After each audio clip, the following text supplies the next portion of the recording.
I work in the field of art for social change, and one of the basic things that I'm really interested in people understanding is that we need to use the right brain. We need to incorporate the imagination if we're going to make real change.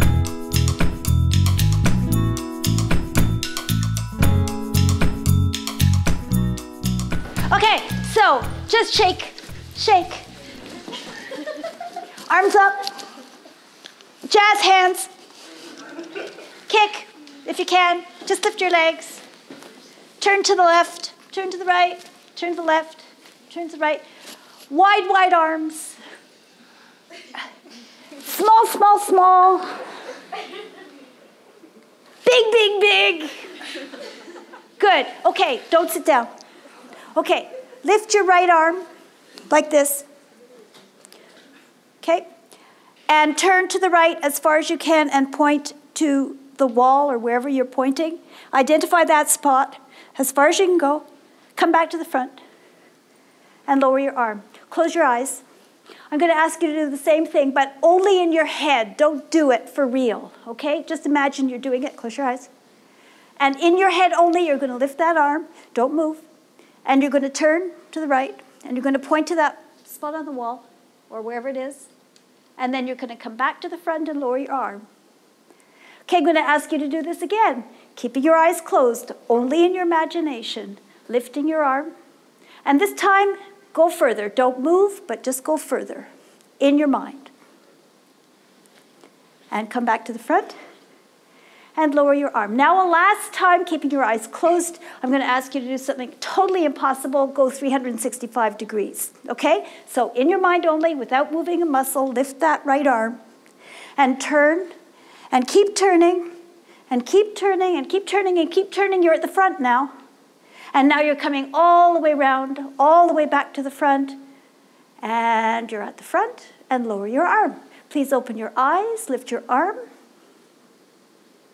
and go as far as you can. And come back. Please sit.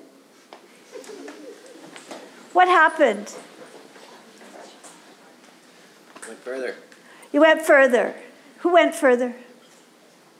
Okie dokie. So why did you go further? No wrong answers. You visualized it. No wrong answers. There were no limits to how far we could. Yeah, you weren't limiting yourself. Any other? We practiced. You practiced. You rehearsed. Any other ideas? Well, you're right. Mind, body, imagination, reality, the ability to use your imagination to envision change. I work in the field of art for social change, and one of the basic things that I'm really interested in people understanding is that we need to use the right brain. We need to incorporate the imagination if we're going to make real change, if we're going to innovate. Who knows who Descartes is? Okay, this is a university. So Descartes separated mind and body. I'm a choreographer. I'm a dancer, producer, and a director. And so often when I'm in situations where people are talking about change, they forget about imagination. And so one of the things I'm trying to do as a social entrepreneur is to introduce these notions of the arts, of engaged art practices being part of the ecology of social enterprise. I've done projects that cost $3–4 million. I'm 66. I've done many, many things. I've fundraised huge amounts of money, and that makes me a social entrepreneur in some senses. But it's been a very strange journey to get here. I grew up in a family of social activists. Our dinner conversation was about social justice, about politics, about the news. So I grew up in an atmosphere of change. I wanted to become a dancer, By the time I was 10, I was going to dance classes every day. I auditioned for the Royal Ballet School. I got into the school in England. I went when I was 15. I left school at the age of 15. I took some O-levels, which were sort of high school leaving, but about half of what I needed to really leave high school. And I thought I wanted to be a ballet dancer. And I became a ballet dancer. But then something was missing. I worked all over the world. I toured all over the world with companies. I started choreographing, but something was missing because some very basic part of me, which came from my background, was not there. And that was the engaged practice, something that touched my heart. When you attach head, heart, and hands, you get a very, very potent way of operating in the world. When our daughter was an about-to-be teenager, I found myself in a high school, inner city high school in Vancouver. And it certainly wasn't the high school that I had grown up in.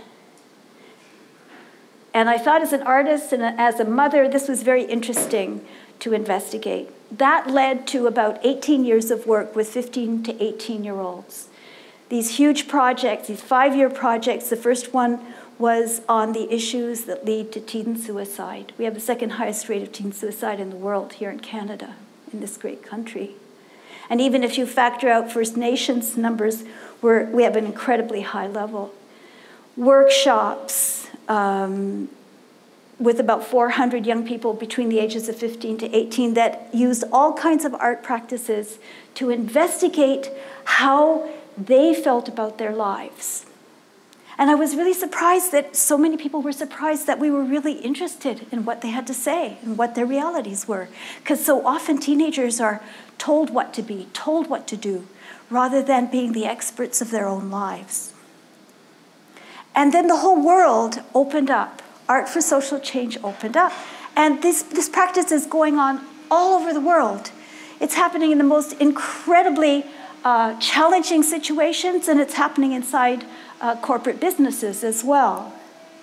Now I'm involved in the first research study in Canada of Art for Social Change, $2.5 million, 5-year research study, 40 partners across the country.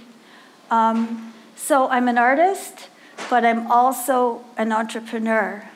And so often what happens is arts-based approaches to social change are left out of agendas for social enterprise, social innovation, and I'm trying to bring those communities together. Am I making sense? Okay, let me give you a couple of examples of some of this work. A group of breast cancer patients in a hospital in Ontario made a play about their experience in the hospital, which wasn't great.